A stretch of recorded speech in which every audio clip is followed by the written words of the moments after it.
and welcome to 2021.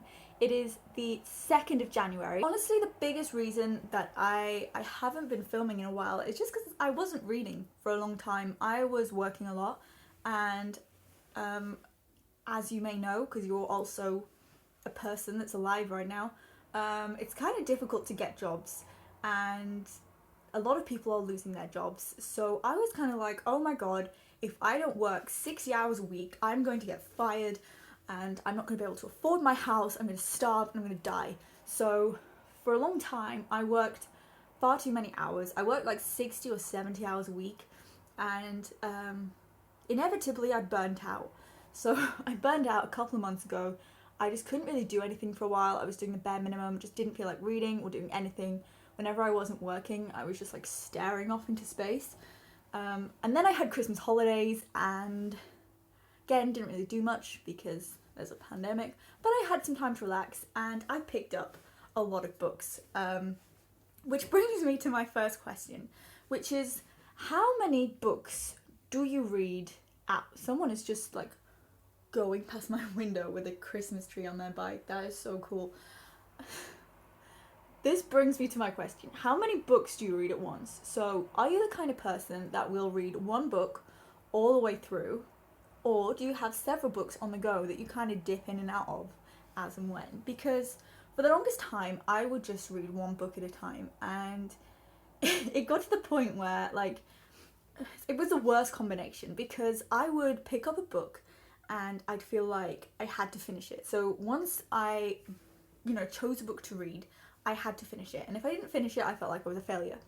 I also felt bad about picking up other books while I was reading that book, and I think since my burnout phase, I've had an epiphany, and I've just been like, nothing matters, just nothing matters, just do whatever. First of all, I want to know how many books, like, do you read several books at once? How many books are you reading right now? Do you finish one? Do you force yourself to finish it? Or do you just, if you don't like it, you just put it down? Like a normal person. I didn't read many books last year because we've just talked about the whole burnout thing. But my favourite book, by far, in 2020 was this one. And it is Braiding Sweetgrass by Robin Wall Kimmerer. Kimmerer? I don't know how to pronounce that. I'm sorry if it's wrong, please correct me. And it's about Indigenous wisdom, scientific knowledge, and the teaching of plants. And this is the most beautiful, gentle and yet powerful book that I have read in such a long time. I don't know how this woman does it, but her writing is just...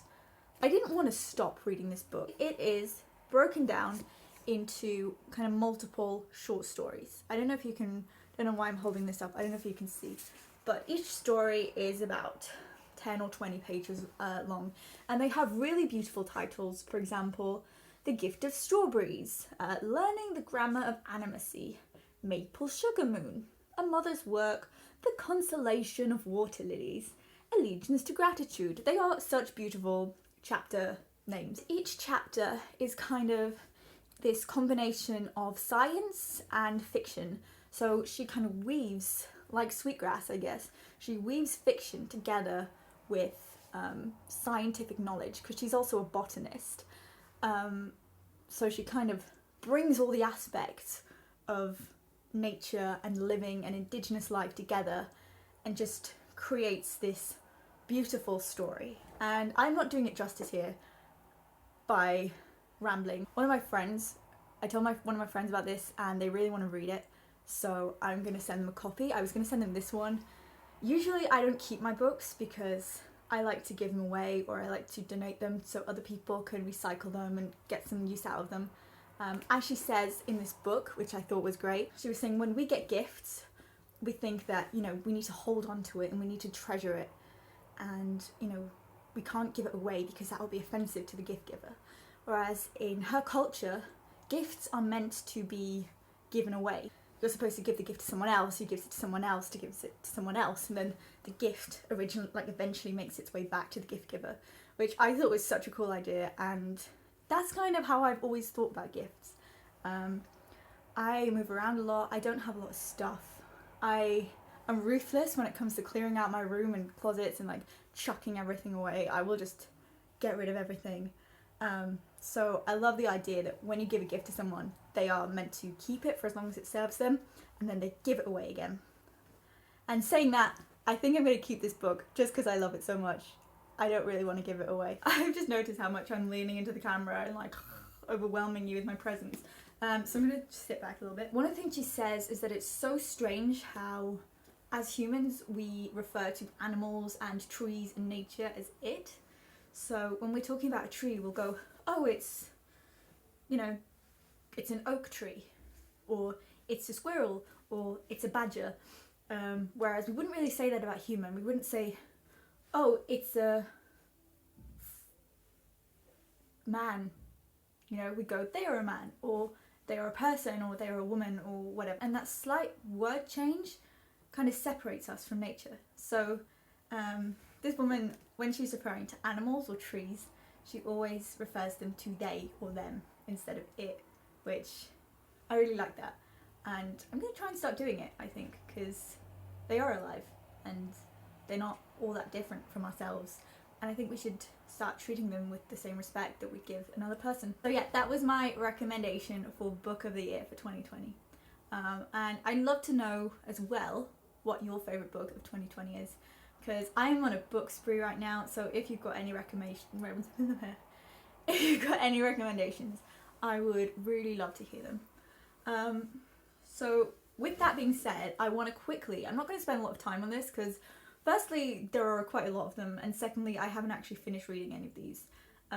So these are the books that I'm reading right now. So the first one that I started reading a couple weeks ago is How to Do Nothing, Resisting the Attention Economy by Jenny Odell. It's going to be really hard not to talk a lot about these, but I'll just say a little thing for each of them. This is such a good book. The cover is beautiful, if you haven't noticed already. It's just got flowers all over it. And most importantly, it's not a self-help book. So I hate self-help books. It's just not my thing. I don't like them. They never work for me, and I can never finish them because I find them so dull. It's kind of a collection of facts, personal stories, anecdotes, and just it's just a little bit of a combination of everything and everything. Problem that I have with it is it does get a little bit rambly at times. I'm in the middle of an anecdote right now which I don't find entirely interesting, so maybe I should just skip past it, I think. Yeah, but it's a very good book and I would recommend it. I actually bought this because I thought I could give it to a friend once I read it, and I kind of wanted to give it to her for Christmas. But first of all, Christmas has happened and I haven't finished the book yet. And second of all, I spilled wine all the way down the, you can't really see it on the camera, but I spilled wine down the pages, so can't really pass it off as a new gift anymore. Second one is this one, and it's Burning Your Boats by Angela Carter. And this has got one of my favourite quotes ever in the introduction. Death genuinely pissed Angela off, but she had one consolation. She had taken out an immense life insurance policy shortly before the cancer struck, and the prospect of the insurers being obliged after receiving so few payments to hand out a fortune to her boys delighted her greatly. And I feel like I can really resonate with that. Angela Carter is the woman who wrote The Bloody Chamber, and I have always wanted to read that. I think one of my friends read it in high school or sixth form. She told me about it and I have wanted to read it ever since. So I am super excited. I just started reading The Bloody Chamber now, actually.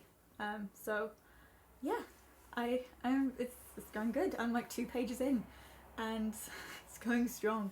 Also, my partner bought me this book for Christmas, Roald Dahl, Expect the Unexpected, and this is his collection of adult stories. So when I was little, I used to love Roald Dahl so much. I was obsessed with Matilda. I don't know why, I would just get it out of the library and I'd read it over and over again. There's a lot of his books I still haven't read. I read Charlie and the Chocolate Factory and I've also read James and the Giant Peach, and I love both of those, but for some reason I was just obsessed with Matilda, so I missed out a lot of his other stories. And I really love it when people buy me short story books, because if I'm buying novels and I'm going to spend a lot of time reading something, I often like to choose them myself and to pick them out myself. Short stories, you can kind of just dip in and out of them, which I really enjoy. And also I'm kind of I like to read it together with my partner. So I read I've read one of these stories out to him so far, and that's just like a really nice thing that I like doing. Finally, the last book that I have is this one, and it's called A Little Life, and I've actually heard several people talking about this, and I got a book voucher for Waterstones for Christmas, and I was looking around in the shop and I nearly bought, I think it's called Before the Coffee Gets Cold, a Japanese story that I've been wanting to read for a while. And then I saw this one and I was torn between them, and this was $9.99 and the other one was $8.99, and it had so many pages that I was like, this is a good bargain. I actually posted it on my Instagram story on New Year's because that's when I started to read it, and so many people, well, when I say so many people, I mean like 4 people, messaged me saying, oh my gosh, this is such a good book, it had such a big impact on me. So I'm really excited to see where it goes. I was actually kind of put off at first because it's got 700 pages in it, and after not reading properly for a while, I thought it sounded a bit intimidating. But I actually read The Secret History a few weeks ago, and that's got about 500 pages, and I just flew through it because it was so good. So yeah, I think this is doable, and it might take me a while, especially if I'm reading it alongside 4 other books, 5 other books, 4. But yeah, I'm looking forward to it. So yeah, that's the end of my first video of 2021. I'm gonna try and do a more consistent uploading schedule, but I don't know how it's gonna go, to be honest, just yet. I think I'm just trying to be more kind to myself this year and to be more forgiving and to not beat myself up for things that I don't do, because I think, you know, there's enough going on in the world without me punishing myself for not doing things. Also, one of my favourite parts of YouTube is getting to know people, so, you know, please send a message or leave a comment or something. That would be really lovely, and we could have a chat. I will leave my social media links below. I've also this morning just created a Storygraph account. I was going to make a video on it, but I thought I'd just leave it for now because I haven't actually used it, so can't really say much on it. But Storygraph is an alternative to Goodreads, and it looks very promising so far, and it's not owned by Amazon, which is, in my mind, a huge bonus. I'm not going to go into how awful Amazon is because I'm pretty sure we already know, but yeah, anything to not support Goodreads or Jeff Bezos is good in my books. I'm just looking outside because it's snowing. This is the view from my window.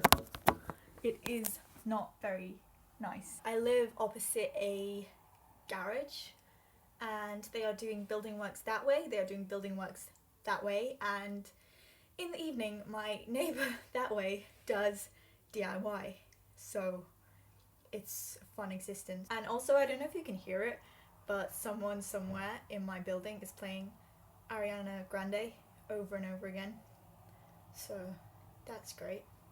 But yeah, that's all for me today. Comment and like and subscribe, and I will see you again soon.